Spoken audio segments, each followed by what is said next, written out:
Hi friends, in the end, a simple video ആയിട്ടാണ് വന്നിരിക്കുന്നത്. ഞാൻ ഇന്ന് ചെയ്യാൻ പോകുന്നത് സ്പാനിഷ് ഓംലെറ്റ്.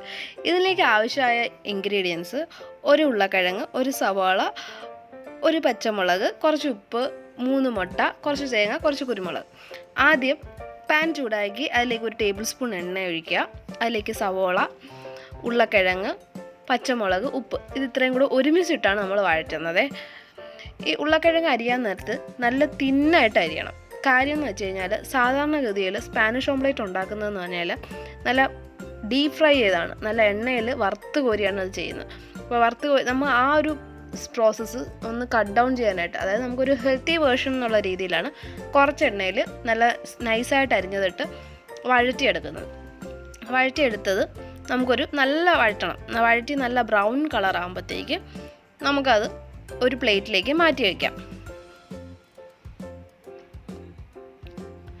പിന്നെ ഒരു ബൗളിലേക്ക് 2 മുട്ട, കുറച്ച് കുരുമുളക്, കുറച്ച് ഉപ്പ്, കുറച്ച് തേങ്ങ ഇതിട്ട് നല്ലപോലെ ഇളക്കണം. നല്ലപോലെ മിക്സാക്കി ബ്ലെൻഡാക്കിയതിന് ശേഷം നമ്മൾ നേരത്തെ എടുത്ത് വെച്ചിരുന്ന പാൻ ഉണ്ടല്ലോ, ആ സെയിം പാനിലേക്ക് തന്നെ നമ്മൾ ഓംലെറ്റ് ചെയ്തെടുക്കാൻ പോകുന്നത്. അപ്പോൾ അതിൻ്റെ അകത്ത് നേരത്തെ നമ്മൾ വഴറ്റിൻ്റെ എണ്ണയുടെ കുറച്ച് അംശങ്ങൾ കാണും.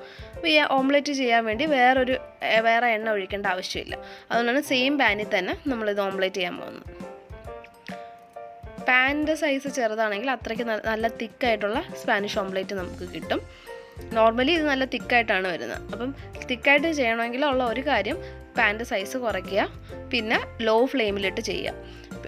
മിക്സ് ചെയ്ത മുട്ട അതിൻ്റെ അകത്ത് ഒഴിച്ചതിന് ശേഷം നമ്മൾ നേരത്തെ വഴറ്റി വെച്ച ഉരുളക്കിഴങ്ങ് ഇതിലേക്ക് നല്ലപോലെ സ്റ്റഫ് ചെയ്ത് വയ്ക്കുക, നല്ലപോലെ സ്പ്രെഡ് ചെയ്ത് വയ്ക്കുക. എന്നിട്ട് പിന്നെ നമ്മൾ ഒരു ബൗളിലേക്ക് ഒരു മുട്ടയും കുറച്ച് ഉപ്പും കുരുമുളകും കൂടെ ചെയ്ത് നല്ലപോലെ ബ്ലെൻഡ് ചെയ്ത് ഇതിൻ്റെ മുകളിൽ വീഴിക്കുന്നുണ്ട്. ഇതിലിപ്പോൾ ഞാൻ ഒരു മുട്ടയെ ഉപയോഗിച്ചിട്ടുള്ളൂ. 2 മുട്ട യൂസ് ചെയ്താൽ അത്രയും നല്ലതായിരിക്കും. നല്ല കട്ടിക്ക് നല്ല സ്റ്റഫ് ചെയ്ത പോലെ, നമ്മുടെ ആ ഉരുളക്കിഴങ്ങ് മിക്സ് നല്ല സ്റ്റഫ് ചെയ്ത പോലെ ഇരിക്കും. പക്ഷേ നോർമലി ഇപ്പോൾ നമ്മൾ ഒരു സ്നാക്സ് പോലെയൊക്കെ എടുക്കുന്നതുകൊണ്ട് ആയതുകൊണ്ടാണ് ഞാൻ ഒരു മുട്ട ഉപയോഗിച്ചിട്ടുള്ളൂ.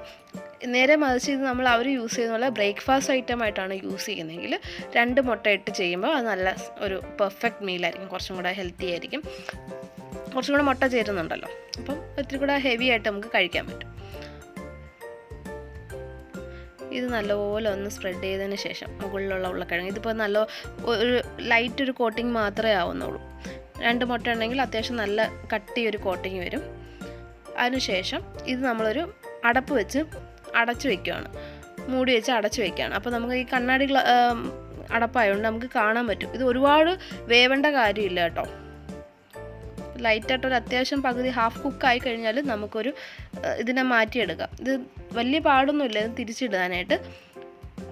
അതിന് വേണ്ടിയിട്ട് എന്താണ്, ഇപ്പോൾ ഫുൾ കുക്ക്ഡ് അല്ല, നമ്മൾ ഹാഫ് ബോയിൽ ഓംലെറ്റ് എന്നൊക്കെ പറഞ്ഞ് തട്ടുകടയിൽ നിന്നൊക്കെ വാങ്ങിച്ചിട്ടില്ലേ, അതേപോലെ ആ ഒരു സ്റ്റേജാണ്. ഇതിനെ നമ്മൾ ഒരു പ്ലേറ്റ് എടുത്ത് പാനിൻ്റെ മുകളിൽ വെച്ച് പ്ലേറ്റ് കമിഴ്ത്തി ആ പ്ലേറ്റിൽ നിന്ന് നേരെ പാനിലോട്ട് ഇട്ട് കൊടുത്താൽ മതി.